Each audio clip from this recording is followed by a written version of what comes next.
नमस्कार दोस्तों, हमारी आज की कहानी है। बहू, तुम्हें इतना भी नहीं पता, चाय खाली लेकर नहीं आते।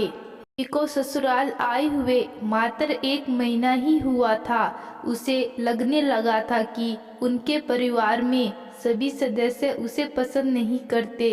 ससुर जी और पतिदेव ही थे जो उसे मान व प्यार देते।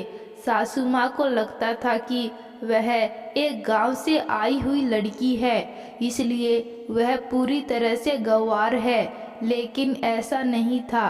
पढ़ी लिखी होने के साथ साथ वह समझदार भी थी। उसका मानना था कि जिसे सीखने की चाह हो वह सब सीख सकता है। शहर के तौर तरीकों को अपनाना कोई बड़ी बात नहीं है।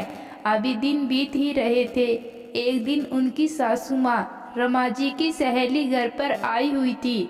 उन्होंने बोला कि चाय बना कर ले आए।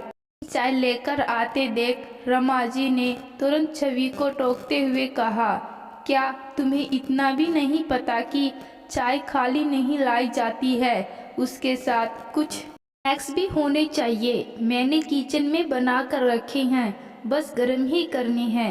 जी मम्मी जी, मुझे पता है, पर मैं ओवन को चलाना नहीं जानती हूँ। क्या आप मुझे एक बार समझा देंगे? इतना कहना भर था कि रमा जी की सहेली खिलखिलाकर हंसने लगी। रमा, तुम अपनी बहू को कहाँ से लेकर आई हो, जिसे आज के समय के दौर का ओवन चलाना भी नहीं आता है? गवार बहू मिली तुम्हें? और जोर जोर से हंसने लगी। रमा जी का चेहरा देखने लायक था, क्योंकि उनकी सहेली ने उनका मजाक जो बना दिया था।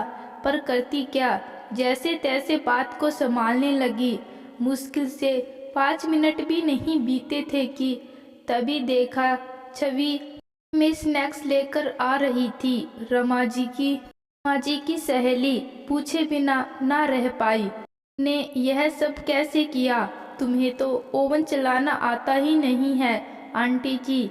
तब ये सब उपकरण नहीं थे, तब भी सभी काम होते थे, बस वही सब किया मैंने।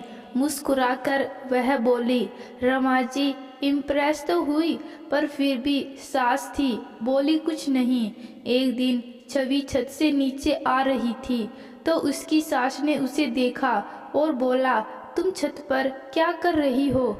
हाँ, मैं कपड़े सुखाने गई थी, पर उतने ढेर कपड़े थे, तुम्हें तो मशीन चलानी आती ही नहीं है।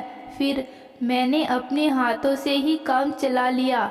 माँ जी कहकर मुस्कुराते हुए छवि नीचे आ गई।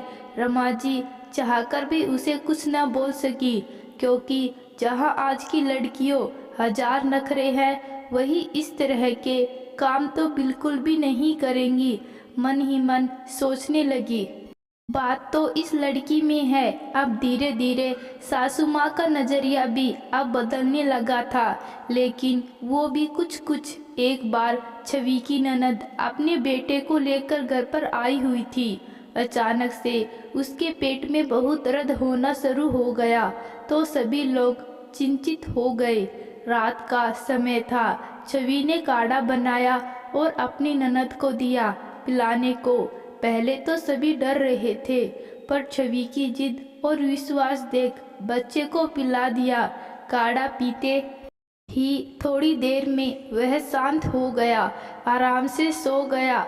दूसरे दिन सुबह छवि की ननद बच्चे को डॉक्टर के पास ले गई और डॉक्टर ने बताया कि इसे गैस की प्रॉब्लम थी। वही बात छवि ने भी बोली थी।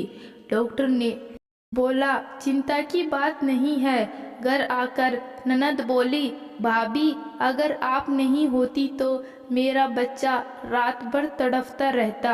हो सकता है मैं और दवाइयाँ दे देती है, पर जो इस काढ़े ने चमत्कार किया, शायद ही कोई दवा कर पाती। धन्यवाद का। और आज से मेरे घर पर आपको जो भी परेशानी होगी, खासकर नए उपकरण से संबंधित, उनसे रूबरू कराकर सिखाऊंगी। धन्यवाद दीदी, आपकी यह शिष्य तैयार है अपने गुरु से ज्ञान लेने को। सभी ठहाके लगाकर हंस पड़े। एक नई शुरुआती आज छवि के जीवन में। तो दोस्तों, आज की कहानी आपको कैसी लगी कमेंट बॉक्स में ज़रूर बताना। धन्यवाद।